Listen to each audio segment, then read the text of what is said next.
Next year, which is now, we're starting now. We are going to get into the year, the Hebrew year on God's calendar is the year 5717. 5 is the number of grace. 777, I think you know, triple completion. May mean the completion of the age of grace. Also, we don't tend to write our years fully, neither do the Jews. They abbreviate it, so they don't usually say the 5, because it's always 5. 5 starts with 5,000. So they drop that, so the year on their system is the year 777. I mean, if God is into numbers, and if He likes patterns and prophetic things, which He evidently does, it's going to be the year 777, starting now. The year of the Messiah according to the Jews. Now, unfortunately, for the Jews who don't yet believe the New Testament and that the Messiah came the first time, they're going to be looking for the wrong Messiah. They will momentarily put their faith and trust in a counterfeit Messiah. But we pray for them that the gospel will reach them. But they believe this coming year, this year that we're in, is the year for the Messiah to show Himself. Revelation 12 says, now a great sign. Everyone say great sign. We might say, no sign has been called great in the Bible. This is called great sign. Mega sign. We might say this is the greatest sign because no other celestial sign has been given more attention and more detail. We gloss over it. We read it very quickly. We're not going to do it today. Let me show you why it's very important, because the time may be very soon. Well, the time is definitely very soon for this to be fulfilled. Now, a great sign appeared in heaven. A woman clothed with the sun, with the moon under her feet, and on her head a garland of 12 stars. This does not refer to a woman floating through the sky. The simplest, most literal interpretation of this is the constellation Virgo, which will have the sun at her head, the moon at her feet, and 12 stars, 9 from the constellation Leo, and a conjunction of Mercury, Mars, and Venus on her head. That makes 12 stars on the 23rd of September, 2017. Remember that date. 23rd of September, 2017. Remember that date, 23rd to 24th. The date in the Hebrew calendar starts from nightfall of the 23rd to nightfall of the 24th. Their days start from night, goes to day. Our day goes from day, ends at night. Right? Because when you're Gentile and you don't know God, you start in the light and you head to darkness. But when you're the people of God, you start in the darkness and you head towards the day. Make sense? Okay. Now, how rare is this? Well, this hasn't happened before in our lifetime. In fact, the last time it happened was 5,932 years ago, and that would be on our Gregorian calendar, the 5th of August, the year 3915 BC, roughly the time when Adam and Eve walked the earth. So this sign, the last time it appeared, seems to match when Adam and Eve were taught about how the woman would go into labor pain when she gives birth, and that the serpent would bruise her seed's heel, but her seed, the coming Messiah, would bruise his head. Remember that? Okay, we'll come back to that. But when that was being told, and he was also being told, God said that the stars and the sun and the moon are given for Moedim, for appointed times. When that was being told, there was a sign in the sky that looked like this, and it hasn't happened since. It's about to happen in less than 360 days. So, let's map it out. You know that we've talked about the 4 blood moons plus the other 2 eclipses. All right, the 4 blood moons started on Passover, 15th of April, 2014. And 2 days before this great sign of the woman in the sky, clothed with the sun in her hair, the moon at her feet, garland of 12 stars by her head. Right, 2 days before that is the Feast of Trumpets. Feast of Trumpets is, we just learned, prophetically, the next thing Jesus will fulfill. He fulfilled 4 feasts. The next feast, the 5th feast, he must fulfill. The next event should be the resurrection of the dead and the rapture of the saints. So if it were to happen, it should happen on the Feast of Trumpets. Next Feast of Trumpets will start, there's a 2-day leeway, 20 to 22nd of September. If you count those 2 dates, the distance between those 2 dates, anyone want to guess the distance between those 2 dates? From the first lunar eclipse, blood moon, to the Feast of Trumpets next year, 2017, there are, you know this number. Isaac Newton cared about it. Lots of other godly people tried to calculate it. 1,260 days. I'm not making this up. You punch it in the calculator. This is written in the skies. If you want a sign, this is not religious, this is not bogus, this is not something made up. This was pre-planned when God put the stars into orbit. This was pre-planned so that it would spell out 1,260 days. A number we've seen many times. Revelation 12, a woman fled into the wilderness where God had prepared a place to care for her for 1,260 days. And again, I think those would be repetitive. So you say, why does it appear there? Because I think it's the first set. Then there'll be another set. Then there'll be another set. All right?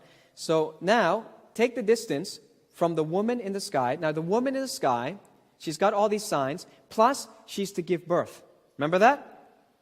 In Revelation 12, she's supposed to give birth. Well, if you're supposed to give birth around that date, then something significant should happen 9 months before.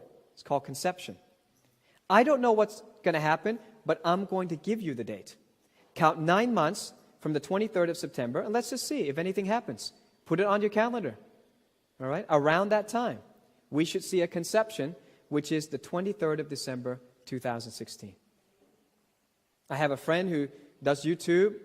You can go to his channel called The Cutting Edge, too, and he puts the date even earlier, and he says the conception is 20th of November, and that's based on him drawing lines on the constellation. I don't know if we can draw lines in the sky like that, but I'm just going to do it very simple. 9 months.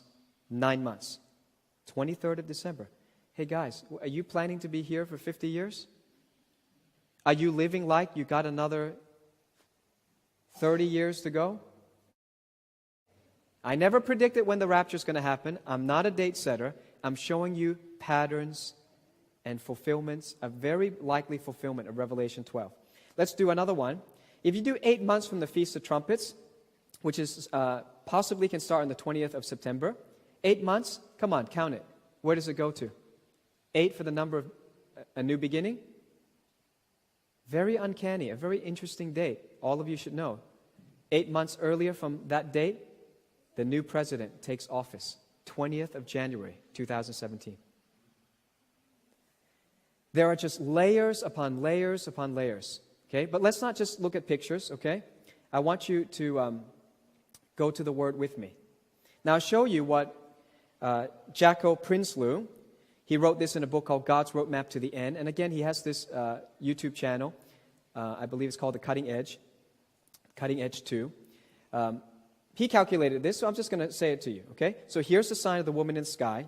Many of us prophecy teachers are all in agreement right now that this is the only thing going on in the sky for 6,000 years that would even fulfill, that could fulfill Revelation 12. Jupiter, which is the largest planet in our solar system, is called the king planet. It is the symbol of the king himself. Jupiter enters into the abdomen or the womb of Virgo, celestially speaking, by diagram we're speaking, okay, because there are no lines in the sky. If we drew these lines, Jupiter enters the womb on 20th of November 2016. Maybe that's conception. Exits from Virgo, okay, so that means if you could draw a line in the sky, leaves the womb on the 9th of September 2017. Could be the birth, okay, could be the rapture of the church, for instance, according to Jacko Prinsloo's model, okay? And the fulfillment of Revelation 12 would occur between the 23rd to the 24th of September 2017.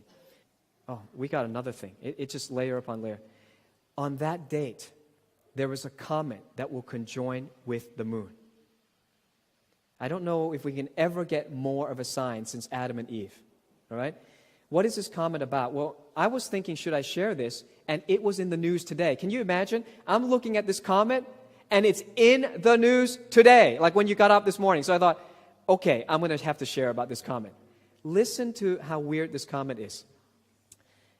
It happens to be a comet that the European Space Agency decided to send a space probe to 12 years ago. I'm not making this up.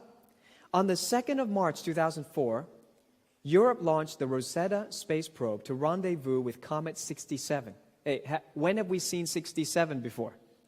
1967? Prophetic?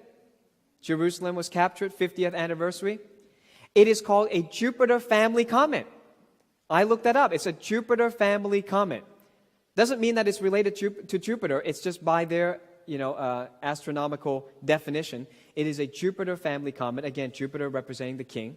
It's traveling at 38 kilometers per second, and we managed to rendezvous with it at 38 kilometers per second. That's pretty cool. On the 10th of September 2014, Rosetta entered the comet's orbit. On the 12th of November, Rosetta's lander, Philae, which means friend, like Philadelphia, touched down. We sent a probe that touched down on this comet. And yesterday, the 30th of September 2016, Rosetta crash landed on the comet, ending its 12-year mission. And I'm preaching about it today. On the 23rd of September next year, this comet that has been singled out by the European Space Agency, that has a peculiar name that rhymes with 1967, will be in conjunction with the moon, passing by the foot of Virgo 50 years. That's one jubilee. 50 years since 1967. What does it mean? I don't know. But this is my friend Lou Vega. He put this up on his website, postscripts.org. And I thought, it's in the news. It's another celestial sign. You couldn't get more signs. As long as you live, I don't think there'll be a bigger sign than what's coming up. So, Revelation 12, let's read it, okay? I'll read it for you. We've got a few scriptures to show you, because what we want to do now is to harmonize the scriptures. What does all this mean? Now a great sign appeared in heaven. A woman clothed with the sun, the moon under her feet, and on her head a garland of 12 stars. Then being with child, she cried out in labor and in pain. Remember that? In labor and in pain. So what we want to do is to find out any other woman crying in labor and in pain in the Bible. To give birth. And another sign appeared in heaven. Behold, a great fiery red dragon, having 7 heads and 10 horns, and 7 diadems on his head. This is the part we have ignored. We haven't talked about what is the dragon. We've talked about the virgin. We'll talk about the child. We haven't talked much about the dragon. What does he do? His tail drew a third of the stars of heaven and threw them to the earth. Hey, where have I heard that before? How about the rest of Revelation? If you studied my 4 hours of the 22 future events of Revelation, we know there's going to be meteor shower at the end of the 6th seal, and there's going to be meteor impact in the trumpet judgments, and there's going to be more meteor impact in the bowl judgments. Where are all these meteors coming from? Revelation 12 says, when all these signs are happening, something will pass by and draw a third of the stars and throw them down to the earth. Well, these are not stars like the sun and big stars like that. If you throw the sun into the earth would vanish, because the sun is much larger. These stars falling to the earth can only be meteorites, because we call meteorites falling stars. Can you see Revelation starting to make sense now? So something comes that we haven't talked about, draws all of these debris into the earth's atmosphere and starts pelting the earth.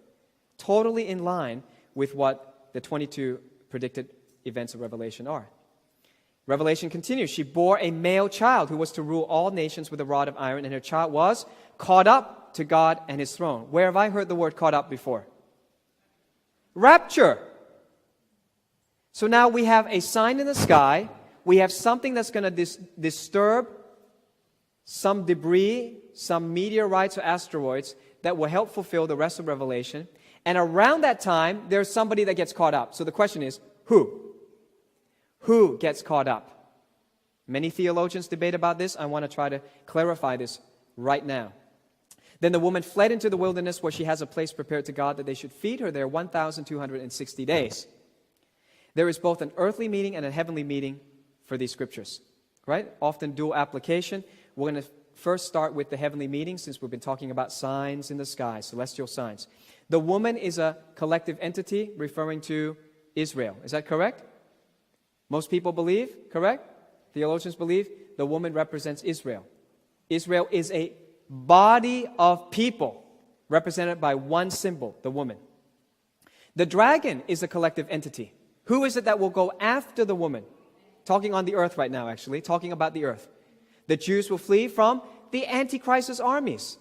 The beast system, the New World Order that will be anti-Semitic, that will go against the Jews, they will come collectively, chase the Jews, and they'll find a safe place in Jordan, in Petra, in the wilderness.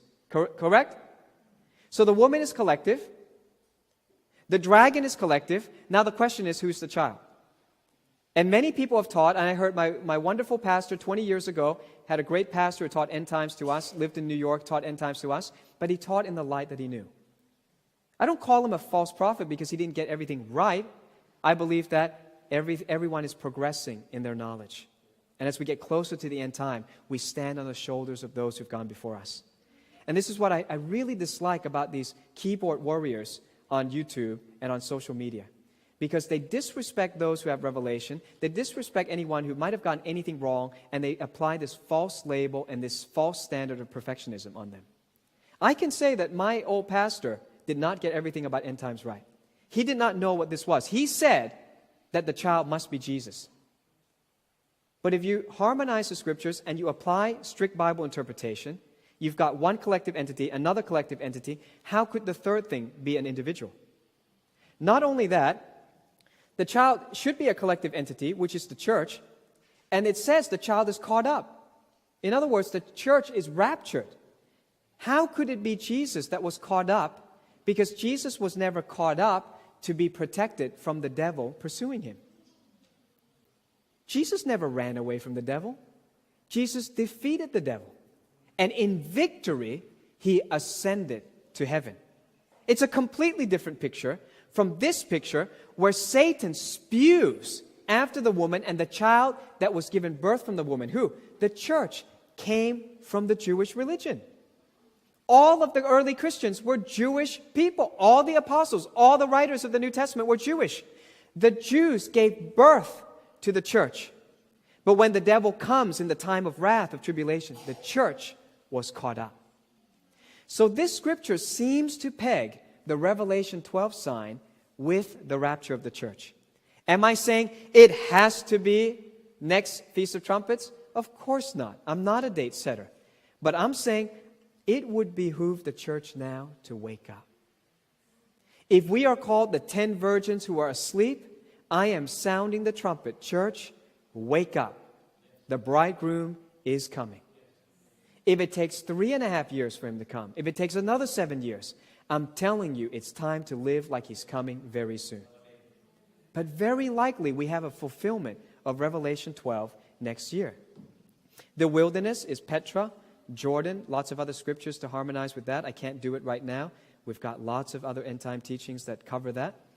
Okay, now let's harmonize it with some scriptures. Can we do that? I've saved this for a long time. Let's do it, okay? Genesis chapter 3. Where do we find a woman who was in travail, in labor pain? Go all the way back to the beginning. Genesis chapter 3, I will put enmity between you, the serpent, and the woman, and between your seed and her seed. Who's her seed? The Messiah. Who's your seed, the serpent's seed? The Antichrist, who's also called in Revelation the dragon. He shall bruise your head, and you shall bruise his heel. Interesting. If these are signs in the sky, we've got a lot of description about what's going to happen up above our head. To the woman he said, I will greatly multiply your sorrow and your conception. In pain you shall bring forth children. So let's look at the heavenly meaning now of Revelation 12. The woman, the only woman in the sky is the constellation Virgo. The woman's seed is the king planet Jupiter, the child that enters her womb and exits. And by the way, it never happens before. Jupiter stays in the womb for over 10 months. That's like the longest gestation period allowed. Jupiter would normally just pass right through. But next year, when Jupiter enters, from November this year, Jupiter will go round and round and round and round like a little baby and will not exit the womb of Virgo until this sign is fulfilled. Strange things. Look up, Jesus said. When all these things happen, he said, look up. Wonder why he said that. Satan's seed is the dragon. And I would say right now, it's the unknown object. Nobody knows. We know there's another element to this prophecy, but we're not sure. And many people are calling it Planet X. I think that's a valid conjecture. Because some other planet came during the time of Jesus' crucifixion and blocked the sun for 3 hours. The moon cannot block the sun for even 8 minutes. 7 minutes and maybe like 30 seconds is max. Another object blocked the sun when Jesus was crucified. So there's a celestial sign at Jesus' birth. There's a celestial sign at Jesus' crucifixion. And we believe there's a celestial sign at the next appointed time, which should be the rapture. and the start of the tribulation. And then bruising the head and him bruising the heel is very interesting, because if you put these things as an interpretation of things going on in astronomy in the sky, that would mean the top side of an unknown object collides with the southern hemisphere of Jupiter, resulting in a stream of debris.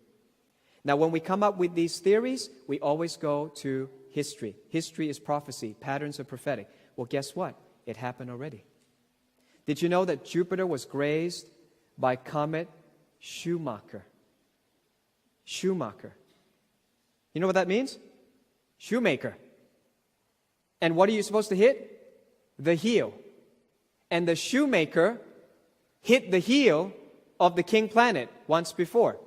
So what happened? Comet Shoemaker-Levy 9 broke apart in July 1992. Its fragments collided with Jupiter on the southern hemisphere between the 16th to the 22nd of July 1994 at a speed of 60 kilometers per second.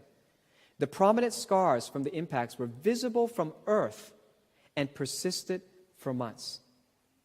This happened before. Remember, patterns are prophetic. History is prophecy. Schumacher might be prophetic of an outline of the king's heel. How amazing is God? All these names, I believe, are prophetic. So what is the sign telling us? Harmonize it with Jeremiah. Let's see what happens when a woman is in labor. Ask now and see whether a man is ever in labor with child. So why do I see every man with his hand on his loins like a woman in labor, and all faces turn pale? What is Jeremiah chapter 30 talking about? You're going to recognize this right away. Alas, for that day is great, so that none is like it, and it is the time of Jacob's trouble, but he shall be saved out of it. What's he talking about? The woman in labor, which we find in Revelation 12, is explained in Jeremiah 30 as the start of the time of Jacob's trouble. How long does that last? Again, most American prophecy teachers believe 7 years, so you just do the math. 2017 plus 7 means 2024 would be around the time when Jesus would come back for the Jews. I personally believe that it is possible the time of Jacob's trouble equals the time of the real Jacob's trouble. And his time of trouble was not 7 years. His time of trouble for his 2 wives, for Laban's sheep and goats, and for running away from Esau, all of that added up to the number of the Jews? 22. So 2017 plus 22 would equal 2039. I don't know. I don't know if we can survive that long. Today, our anniversary service. Today, the start of the new year on the Jewish calendar. Today, the internet has been given up by the United States and handed over to the UN. You know why? You know why? Because the United States has one law called the First Amendment, which protects free speech. As long as the internet is in the United States power, it's always protected by the First Amendment. You can say whatever you want. But if you remove it from the legal structure and protection of the First Amendment and give it to the UN, you can begin to censor people who speak opinions the globalists don't agree with. It happened today. How long can we go? Can we go to 2040? I don't know. I think it'd be tough. It'd be tough. I am now more inclined, even though I believe in the 22 years, I believe the 22 years of Jacob's trouble already started. Okay? But another time we can study that. Saved out of it. He will go into the time of Jacob's trouble, Israel will, but he will be saved out of it. What does that mean? The Messiah will bring them salvation out of the tribulation. Jeremiah 30 pegs the Revelation 12 sign to the beginning of Jacob's trouble and then the salvation of the Jews. Another one, Isaiah 21. A distressing vision is declared to me. The treacherous dealer deals treacherously, and plunderers plunder. Go up, O Elam, beseech, O Media, all its sighing I have made to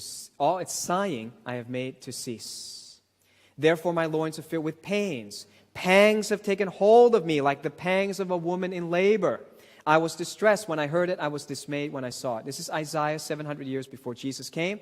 And he said, when he gave this metaphor of being in labor and in pain, he said, Elam and Media come and attack.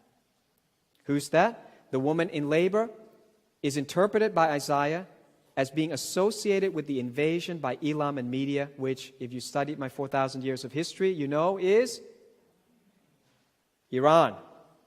So the Iranian invasion we covered in World War III series refers to Daniel chapter 8, a war between Iran and the Sunni Muslims, and Ezekiel 38, a war of the united Muslims against one nation, Israel.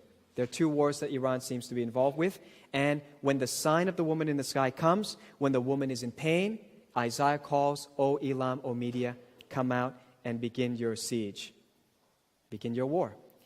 I think this might be the last one. Isaiah 13, verse 8. There's quite a few, but I'm just giving you harmony of scriptures. That's how you understand the Bible. Don't make it up. Let the Bible speak for itself. It will interpret itself. Chapter 13, verse 8 of Isaiah. And they will be afraid. Pangs and sorrows will take hold of them. They will be in pain as a woman in childbirth. They will be amazed at one another. Their faces will be like flames. Behold, the day of the Lord comes, cruel and with both wrath and fierce anger to lay the land desolate, and he will destroy its sinners from it. For the stars of heaven and their constellations will not give their light. The sun will be darkened in its going forth, and the moon will not cause its light to shine.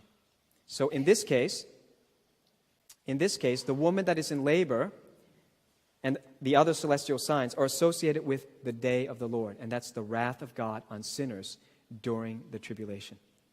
So again, what does Revelation 12 tell us? If you harmonize the scriptures, it's looking more and more like it's associated with the beginning of the day of the Lord. That's called the tribulation. All right. So here it is. There's the sign. And here's my last scripture. This is what, in plain English, I believe is happening soon. 1 Corinthians 15. Couldn't be plainer than this. 51. Behold, I tell you a mystery. We shall not all sleep, we shall all be changed in a moment, in the twinkling of an eye, at the last trump. For the trumpet will sound, and the dead will be raised incorruptible, and we shall be changed. For this corruptible must put on incorruption, and this mortal must put on immortality.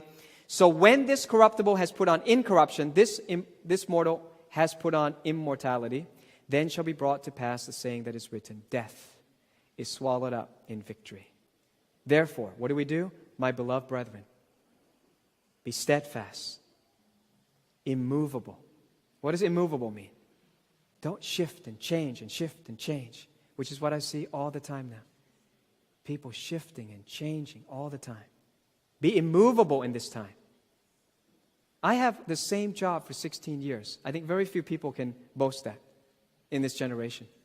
I have kept the same job, and I have pastored the same church for 16 years. What does that mean? Immovable. People have come and gone. People have rejected me, criticized me. Immovable. Why? Because I know the time is near. Immovable. Always abounding in the work of the Lord, knowing that your labor is not in vain in the Lord. Do you know that when I was teaching this, a young person with no theological qualification, no training, doesn't win anyone to the Lord, criticized me and said, oh, you're too much about ministry, too much about working for God, too much about doing tasks for God. That's not what Christianity is. And I said, God, I want to listen to everybody, even the ones who are not qualified, even the ones who have no fruit. I just wonder maybe if God is speaking to me. And I said, God, you got to show me. He said, open to 1 Corinthians 15. And I read, here's the trumpet sounding, here's the rapture. And I said, so what, God? He said, keep reading. And then he said, always abounding in the work of the Lord. I said, wow, this is tied directly to the resurrection of the dead and the rapture of the church. When are we supposed to work for God? When are we supposed to be crazy about doing things for the church? When else but in the last days? And so let him make fun of you. I will always be abounding in the work of the Lord. I was in 5 cities in 2 weeks. 5 cities. You think that's easy? You think that's fun? Eat all kinds of different food. You're in different weathers. You're on different flights. It's not fun. Always abounding. Why do I do it? Always abounding in the work of the Lord. Why do I do that? Knowing. You've got to know that your labor is not in vain in the Lord. Your labor in the world will be in vain. You'll be burned up one day. But your labor in the Lord. I didn't say you have to become all ministers. You can be working in business. but you share Jesus now. You invite people to church now. You tell the gospel. You pray for their soul now, especially the ones who hate you, especially the ones who are giving you lots of trouble. You're not alone. All of us are going through it. The world is crazy right now. The devil is about to unleash his wrath. We're out of here soon. Whenever it happens, doesn't matter. Abound in the work of the Lord, knowing your labor is not in vain in the Lord.